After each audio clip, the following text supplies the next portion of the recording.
Today we'll be talking about Chapter 8, Section 1. And the title of it is Religion Sparks Reform.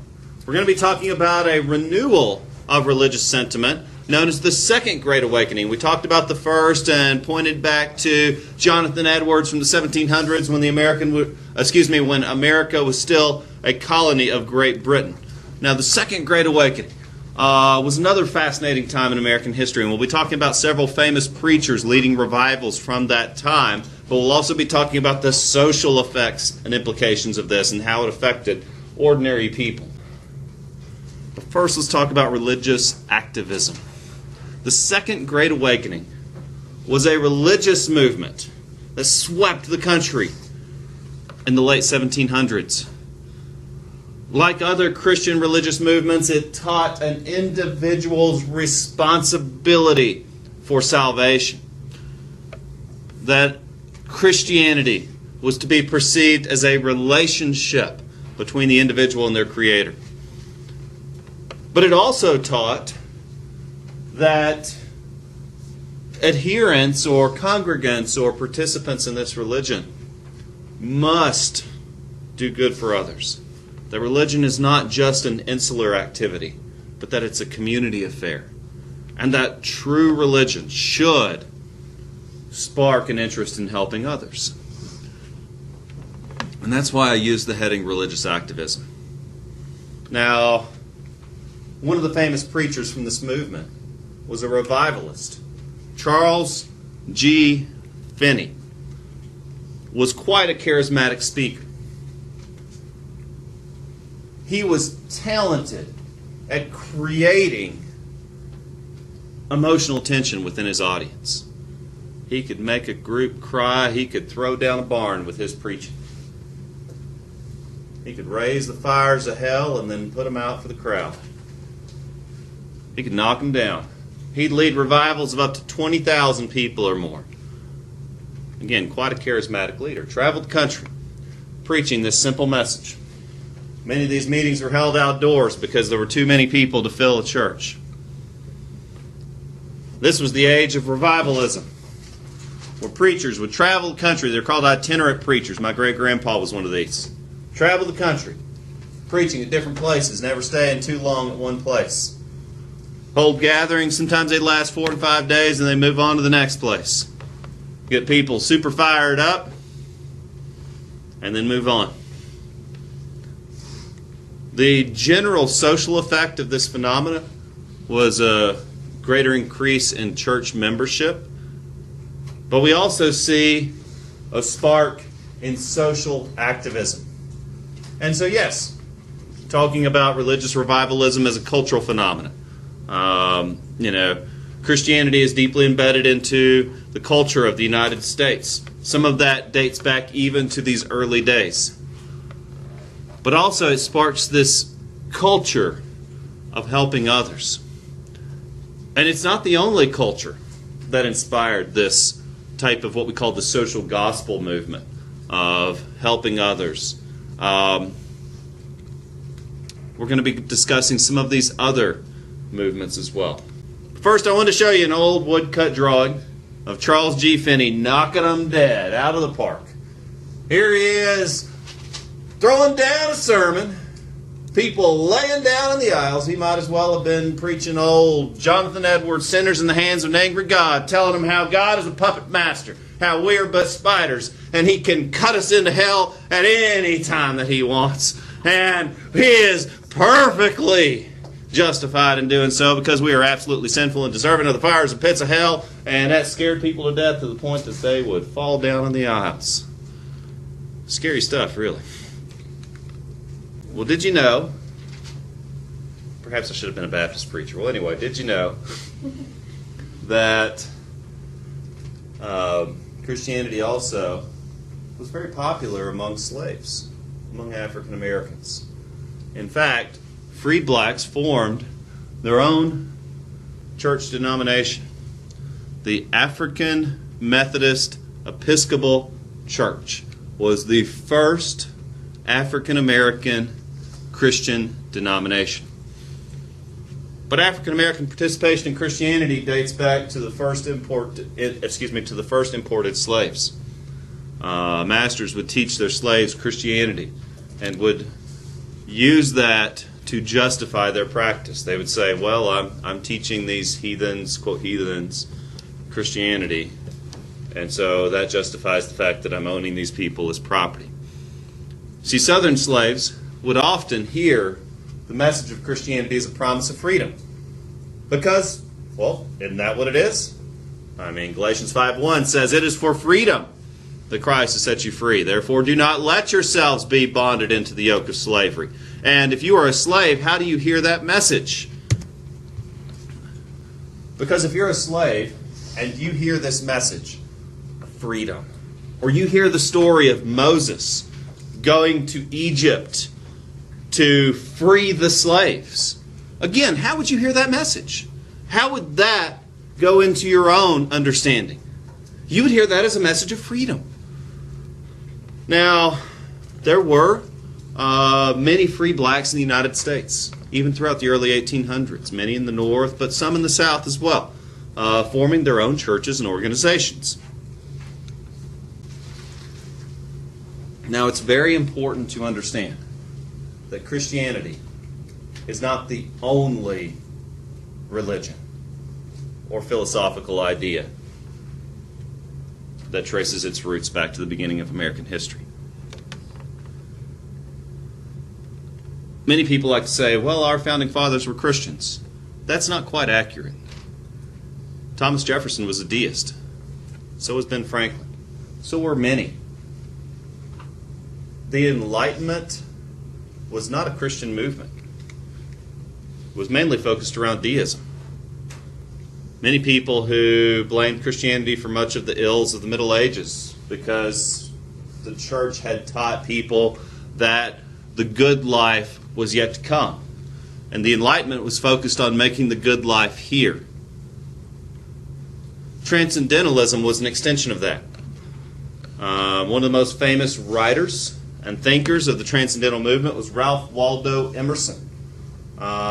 His most famous essay, and you can find it for free online, and I'm going to quote a bit of it for you in just a moment, was an essay on self-reliance, where he exposited, meaning he wrote about and expounded upon, the idea of individual liberty.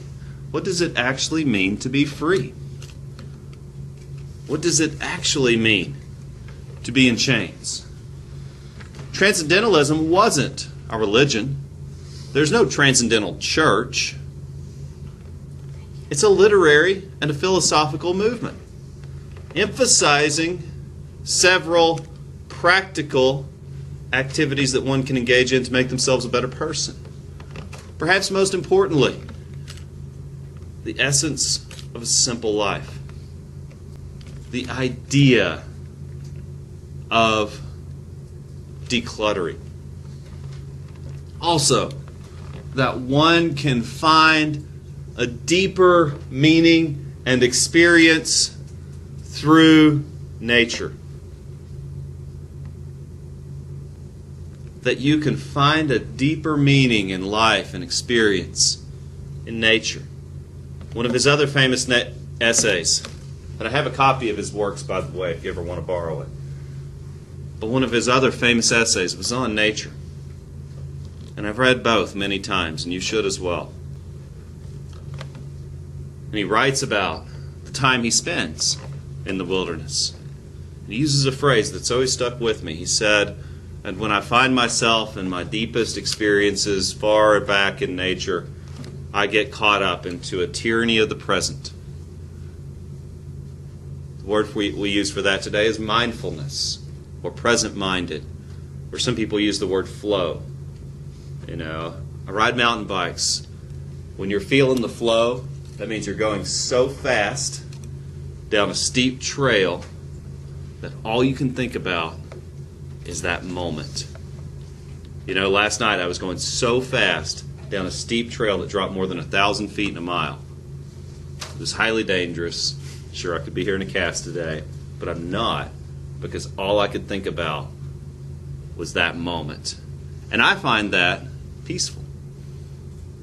Tomorrow I'll be going down a river that's so steep and so fast and so dangerous that if I get distracted, I'll get hurt. And so all I can think about is what I'm doing at that time. And I would bet that you have activities where you feel the same way. Things that you do that you enjoy to such a degree that you find yourself in that moment. Maybe it's with someone special. Maybe it's in a favorite activity. Whatever it is, if you can find that thing that makes you that happy, that you are actually in the present and not thinking about other things. I mean, how rare are those opportunities where we are truly only thinking about what we're doing in that moment? Again, the modern word is flow or mindfulness. He called it the tyranny of the present, and I think he just put it better than what we're putting it today. The tyranny of the present, being controlled by what you're doing at that moment. That's Transcendentalism. And it is. It's not a religion. It's just an idea. Henry David Thoreau is another famous Transcendentalist. Now, I've got a copy of his book, Walden, too, if you want to borrow it. He hoped to put these ideas of self-reliance into practice. And so he actually left his home in Boston, left the city. He moved into the country near a pond called Walden Pond. He built a home all by himself using hand tools, and he lived there for a number of years while he wrote his book Walden about his experiences. It's a series of essays, of ideas that he came across as he was living completely by himself off the grid. And number of essays, some on self-reliance, some on independence, some on solitude. You see, he chose to live by himself. He had neighbors. He could walk a mile or two down the road and find other people. He would go to town now and then, but he spent most of his time by himself. And when you're by yourself, what he argued is you are more real in your experiences than you would be with others. In fact, I've got a quote of the day for you in a moment, not to take away from Jade's, which I think is awesome. You see, Thoreau argued to put these ideas into practice, that if we are really going to be free as individuals, then what we need to do is not follow ideas or laws or customs that go against our conscience. And he put that into practice when he chose to refuse to pay his taxes. He was so disgusted with the fact that Andrew Jackson had kicked the Native Americans out of their homes. He said, I will not sponsor a government that will kick people out of their homes. He said this government has become tyrannical. And so he urged, instead of armed uprising that we saw in France, instead of that, he said, let's try civil disobedience. Let's try peacefully disobeying laws and see where that gets us. And of course, there's a history of civil disobedience dating back to Jesus. Gandhi tried it, freed India that way. Martin Luther King has done it, and many people have practiced civil disobedience, and Thoreau was one of these. And there's another movement I'd like to talk about, and that is Unitarianism. There's a Unitarian church over on Canoga, not too far from here, and it is a church that you go to. They meet on Sundays, just like any other church. But they are not a religion, and they'll be the first to tell you that. They don't go in there and teach anything about salvation or the afterlife, but they do talk about life, philosophy, universe, and everything, and deep ideas. And they do have this it is a spiritual movement. I've only been once, but it was fascinating. And they do a lot of community activities because they believe in the same concept of the secular side of religion. For example, your church is a great place to make friends. It's a great place to do fun things. It's also a great place to think about some big questions and sometimes think about your own life. And Unitarians stress the importance of that on a person's daily life. Everyone needs a spiritual outlet, according to the Unitarians. Everyone needs a sense of community. no matter what. And everyone needs a way to get that out. And so the Unitarians also would have agreed with the Revivalists. Everyone needs to do good things for their community. And so the Unitarians were also part of this social practice, as were the Transcendentalists.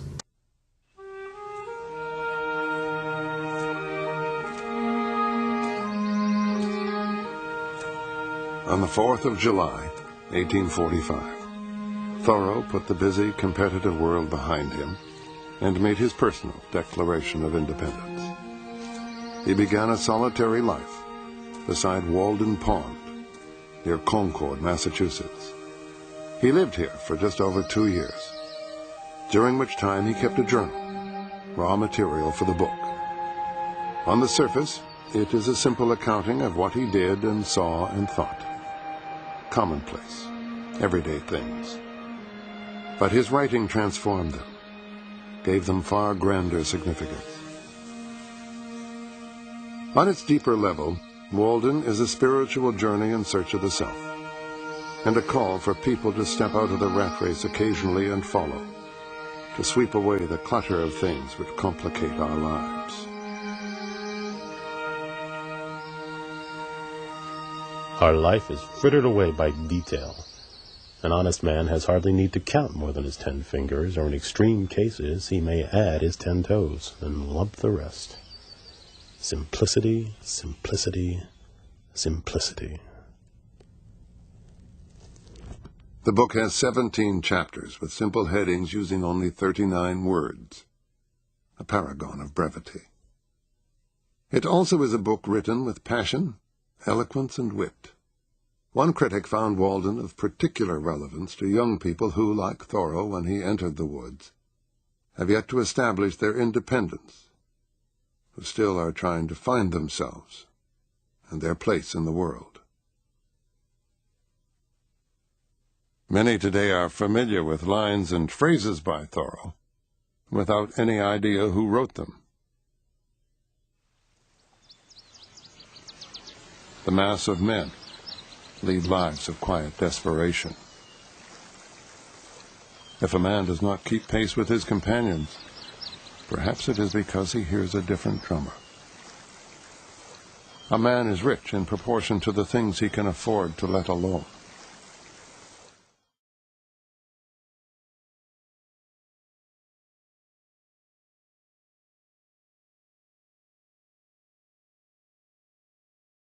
So I'd like to share a quote for you from Ralph Waldo Emerson's essay on self-reliance. And he says, and I quote, "I will not live out of me. I will not see with others' eyes. My good is good. My evil is ill. I would be free. But how can I be when I take things as others please to rate them? I dare to carve my own road." That was his formal Declaration of Independence for his own life. We as a country are free, but what does that actually mean? And I think that's what some of these writers were trying to come up with. He defined freedom as a freedom of thought, as the freedom to be an individual. What does that mean, though? How can I be free when I take things as others please to rate them? You know, Emerson liked to ask why a lot, like any good philosopher. But I love that last phrase, I dare to carve out my own road.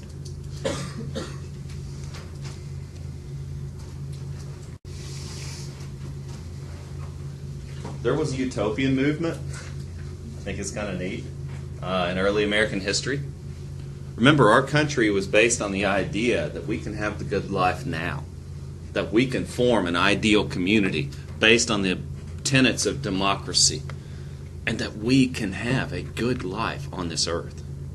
And some people took that to an extreme. But it has its roots in common sense. You know, what if we were to say, we're all good people, we're all decent humans, let's form the early college community. We'll set up some little apartments and houses around campus, and we'll all have our own little community. Because none of you are violent. None of you are criminals. None of you are thieves. How do you know? Well, that's, again, We have Cameron. He's probably only going to say one. but we've known each other now for a good year. We know enough about each other to know that we're probably not criminals. We're probably not violent. We're probably rather peaceful. In fact, perhaps we would be safer all staying here, around the campus, in our own homes, whatever, in our own places, but in a community. And that's the idea of utopia, is that we as a community can maybe set up a good place for everybody. In fact, you should watch the movie The Village. Anybody ever seen that? Yeah. Isn't it amazing? Okay? You got to watch The Village. I'm telling you. In fact, I'll show you the preview at the end of this. It's about a utopian community. It's about a group of people who have chosen to live together. And I'm not going to spoil the movie, but I'll leave it at that. And there's a mystery in the community that you're just going to have to watch the movie to find out about. And I'll tell you, eventually the utopia does fall apart, because most do. Because it's a bit unrealistic to think that we can all live in peace and harmony. Before you know it, there's going to be drama, and in most of these communities there are. One of these utopian communities is a very fascinating group called the Shakers. Now, the Shakers were called the Shakers because they were a Christian congregation, and in their meetings, it was not uncommon to see someone get caught up in the Spirit and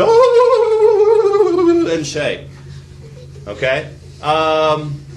True story. They're called the Shakers for that very reason. Because they would get caught up in the Spirit and yeah. Well, anyway. Not only were they known for their esoteric religious practices, but they were also known as communists. Before that was even a thing. They were communists before it was cool to be a communist. They were communists before Karl Marx had even wrote about communism. They believed in sharing all of their goods and all their possessions. They didn't even believe in marriage.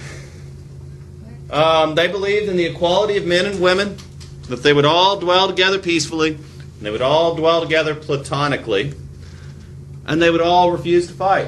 They believed they could create this perfect community. In fact, they would not marry, and they would not have children, meaning they lived celibate lives. And they believed that in order to grow, they would convert people to this idea, or they would adopt young children into their community. And how many do you want to guess are left? 9. About a dozen. There are less than 10. There are actual still practicing Shakers today. However, there are less than 10 in the world today. Yeah. Some of you chose for your group project this week reform movements. Any of these would be appropriate. Perhaps you chose prominent women in the reform movement. And I think a very fascinating woman to study, even perhaps if you want to take it to the next level and do this woman for your topical project, would be Doretha Dix. Don't go into it too much because I'm Doretha Dix was a reformer of prisons and mental asylums. And the condition of prisons and mental asylums were deplorable at this time. And it's quite awful how people were treated in prisons. I know you may think, okay, they did bad things, they deserve to get treated badly. But we're talking inhumane. Yeah. okay. Sorry, this is a little. There's a lot of misunderstanding about mental illness in early American history. In fact, there's still a lot of misunderstanding about mental illness, let's be honest. And a lot of people think that those who are mentally ill, well, I'm not going to go into it today, that's a whole different story. But at this time, people associated mental illness with demon possession or a sinful life. I mean, we're still at the time where they were burning witches not that long ago, and they were, still treating many maladies in very barbaric ways. And like Jade was saying, they were taking people who are mentally ill and putting them in these, quote, asylums. But they weren't really hospitals or asylum, which means a safe place. They were places to separate the unwanted from society. Yeah. I mean, I don't know how into like sci-fi fantasy you are, but the term ogre, that's a very disgusting term. Because that was used to refer to someone who had Down syndrome. Perhaps, would be larger and stronger than the average person, but mentally handicapped. And people would call them ogres, and they would be forced out of the community and forced to live on their own. Perhaps even finding dwellings in caves or makeshift hovels. And so, Doretha Dix was one of the early reformers in this movement. But next, education. In the early 1800s, school was not compulsory. In fact, in the state of North Carolina, you are required to attend school until you're 16. But it was not once compulsory or required. In fact, most schools were so small, they were not even divided by grade. My grandmother attended school in a one-room schoolhouse with fewer than 40 students. They were all in one room. In fact, I grew up near the school, and they all attended in this one little place. No grades, just one teacher, and very simple, very small. There were no tax-supported public schools in the entire country until 1834. Pennsylvania was the very first to establish a public school system. There were no teacher training programs. Basically, anyone with a stack of books that looked intelligent could teach with no formal education. The first teacher programs in the United States began with a man named Horace Mann. And if you guys never had to do works cited the old way. I just tell you to use EasyBib, it does it for you.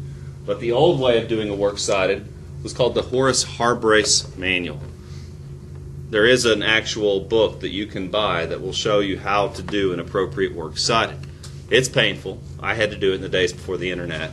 But it was named after this individual who established the first teacher training programs. Now, by 1850, all states had some form of public education, but it did not extend beyond elementary.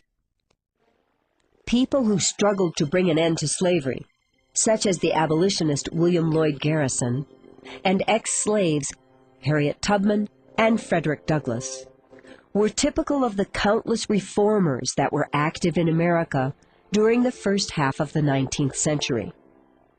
These reformers, both men and women, worked hard not only to rid the nation of the evils of slavery, but also to improve education, improve the lives of the poor, improve conditions in the factories, improve the treatment of the mentally ill, improve the rights of women, and so forth.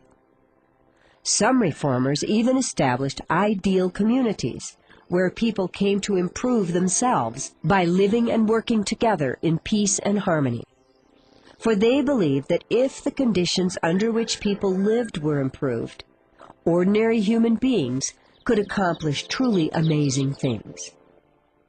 For example, a religious group known as the Shakers founded several ideal communities that at one time were home to as many as 6,000 people. Here, at Pleasant Hill in Kentucky, hundreds of Shakers shared housing and meals and practiced nonviolence, purity, and equality. All right. So, what reform did Horace Mann accomplish? Horace Harbrace? D. Very good.